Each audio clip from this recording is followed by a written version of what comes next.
매주 수요일 부업 적극행정 코너에서 부처와 소속기관의 적극행정 우수 사례를 소개합니다.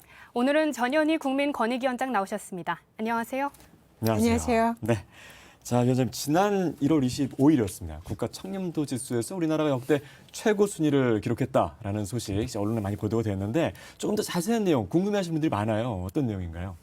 네, 국가 청렴도는 독일에 있는 TI라는 기구에서 매년 세계 각국의 반부패 청렴 정도를 측정하는 그런 이제 지수입니다. 네. 그래서 우리나라는 2017년 문재인 정부가 출범할 당시에 51위였어요. 그래서 세계에서 51위인데 5년 연속 계속 상승을 해서 올해는 32위를 기록을 했습니다. 그래서 이제는 대한민국의 청렴도가 세계 각국에서도 이제 인정을 받는 청렴 선진국으로 진입하는 초기 단계에 안착했다. 이렇게 볼 수 있을 것 같습니다. 그렇군요. 네, 역대 이렇게 높은 순위를 기록한 건 정말 괄목할 만한 성과라고 생각을 하는데요.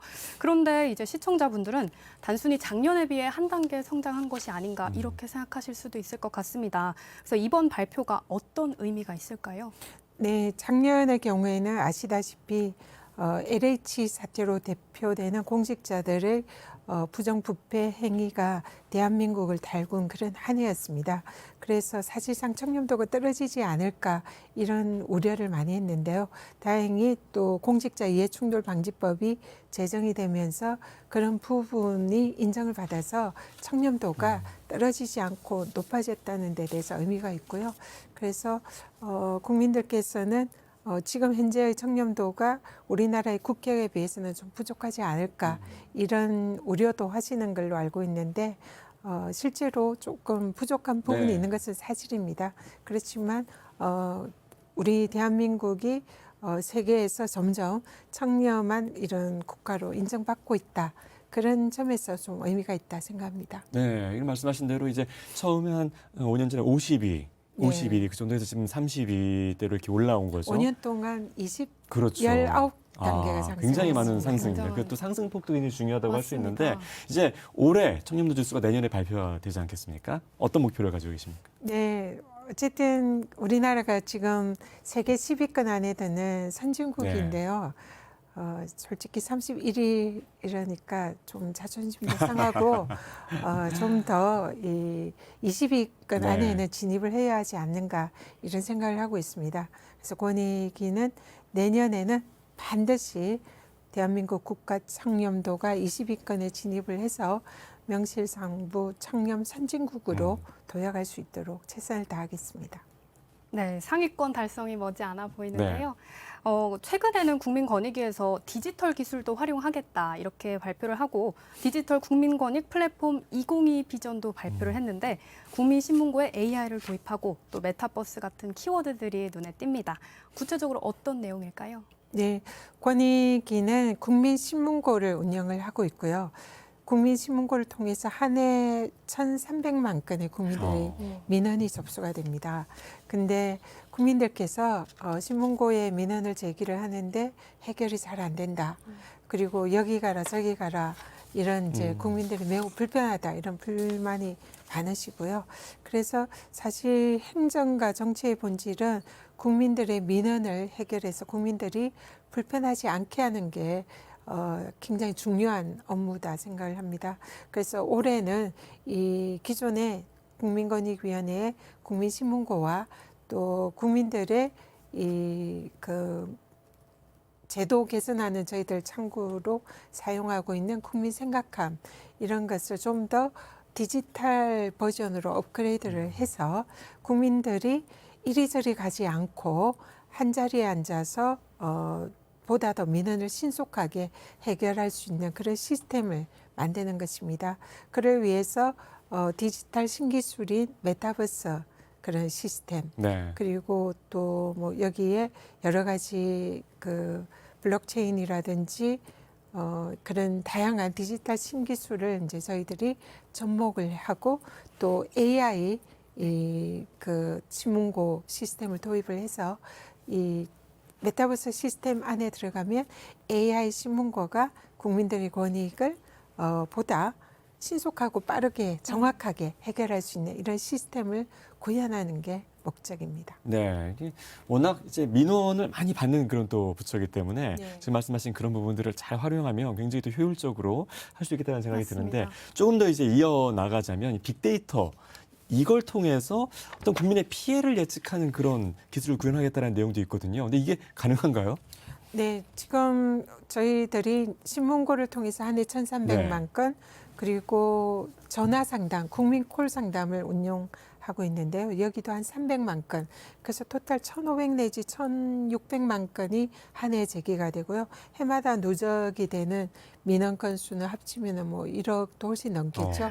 이게 이제 빅데이터인 거죠. 아. 그래서 이런 빅데이터를 분석을 AI가 분석을 하게 되면은 이 어떤 좀 국가적인 위기가 발생할 수 있는 전조 사인을 캐치를 할 수가 있습니다. 네. 그래서 요소수 사태 같이 요소수가 부족해질 수 있고 요소수를 구입하기 힘들다 이런 사인을 이제 사전에 예측을 할 수가 있죠. 그러면은 관련 부처에서 거기에 대한 대책을 세울 수 있고요. 그래서 이런 빅데이터 분석을 AI가 하게 되면은 그 보다 더 좀 정확하고 또 이런 국가 재난 사항이나 위기 사항을 사전에 예측할 수 있는 시스템이 만들어질 수 있고요. 그래서 현재 권익위가 이런 시스템을 구현은 하고 있습니다. 네. 그런데 아직 이제 AI화가 되어 있지 않은 상황이죠. 그래서 현재 하고 있는 권익위의 빅데이터 분석 민원 예보를 좀 더 디지털화를 해서 AI가 그런 정확하게 위기 사항과 불편 사항을 사전에 예측해서 그런 예보를 하고 국가가 대비를 할 수 있는 이런 시스템이 만들어지는 거죠. 굉장히 신기해요. 굉장히 신기합니다. 기대가 되네요. 네, 그 정말 이런 체계가 구축이 되면 신속하고 빠르게 해결이 네. 될 수 있을 것 같은데 이에 더해서 국민권익위에서 운영하는 국민 생각함도 이제 국민들이 많이 사용하기를 바라고 있습니다. 대표적인 이제 디지털 플랫폼으로도 우리가 알고 있는데요. 그렇다면 국민 생각함에도 어떤 변화가 좀 있을까요? 네, 그 답변을 드리기 전에 잠깐 생각이 났는데 최근에 광주에서 아파트가 무너져서 네. 많은 인명 피해가 났고 굉장히 국민들이 안타까워했잖아요. 이런 경우에도 국민신문고를 통해서 사실 사전에 징조가 나타납니다. 뭐 아파트 이 건설 현장이 좀 위험하다든지 이런 거를 이제 많은 민원이 제기가 사전에 되거든요. 예. 그래서 이런 것도 미리 데이터 분석을 통해서 그걸 이제 예측을 하게 되면은 그런 불행한 사고를 막을 수 있는 네. 그런 시스템도 마련이 되는 거죠. 그리고 국민 생각함의 경우에는 권익위가 현재 국민들의 이제 생각을 수렴을 해서 국민들이 제안하고 국민들이 불편해하는 이런 것을 역시 빅데이터 분석을 통해서 그런 이제 사안을 발굴을 해내고요. 그리고 국민 생각함을 통해서 국민들의 의견을 이렇게 수렴을 합니다.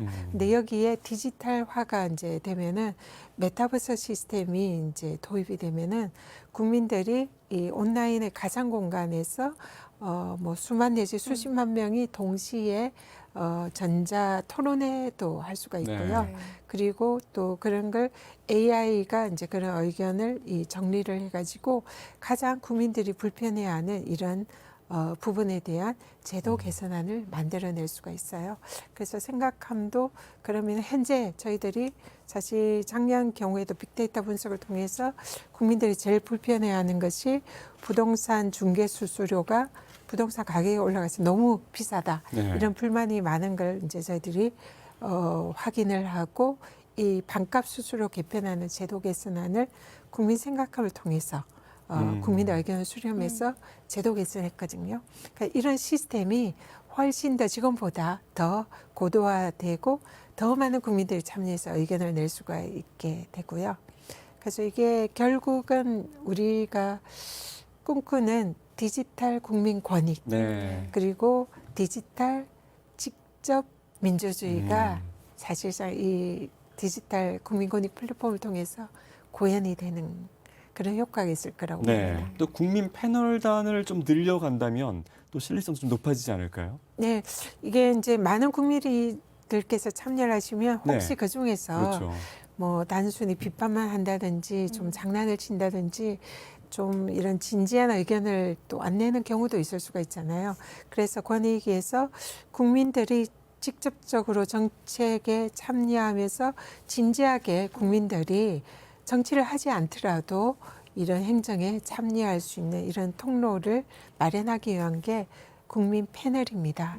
그래서 국민 생각함이나 이런 데에 통해서 국민들이 다수가 참여해서 진지하게 정책에 참여할 수 있는 이런 이제 분들의 그 일종의 이제 그 단이라고 볼 수가 있는데요. 현재 한 10,000명 넘은 이제 국민 패널께서 이 다양한 정책 의견을 주시는데요. 지금 한 10만 명 정도 저희들이 국민 패널단을 모아서 국민들께서 직접 정부 정책에 참여할 수 있는 이런 기회를 드리려고 지금 준비를 하고 있습니다. 자, 오늘 국민 청렴도 지수 그리고 또 여러 가지 디지털 기술을 활용한 맞습니다. 이런 어떤 국민 참여 이런 부분들 같이 설명을 해주셨는데요. 오늘 어떠셨어요? 이렇게 나와서 적극 행정 또 직접 말씀해 주셨는데 마지막으로 소감 한 말씀 부탁드립니다. 네, 앞으로의 그 대한민국은 더 많은 국민들이 직접적으로 행정과 또 정부의 정책에 네. 참여하는 시대가 되어야 된다 생각하고요. 그런 것을 구현할 수 있는 것이 국민권익위원회의 디지털 국민권익 플랫폼입니다. 그래서 앞으로 국민들께서 많이 관심 가지고 함께해 주셨으면 좋겠습니다. 네. 자, 국민권익위의 2021년 국가 청렴도 지수 발표 또 디지털 플랫폼 정부 구축에 대해 우리 전현희 국민권익위원장과 함께 이야기 나눠봤습니다. 오늘 말씀 고맙습니다. 감사합니다. 감사합니다.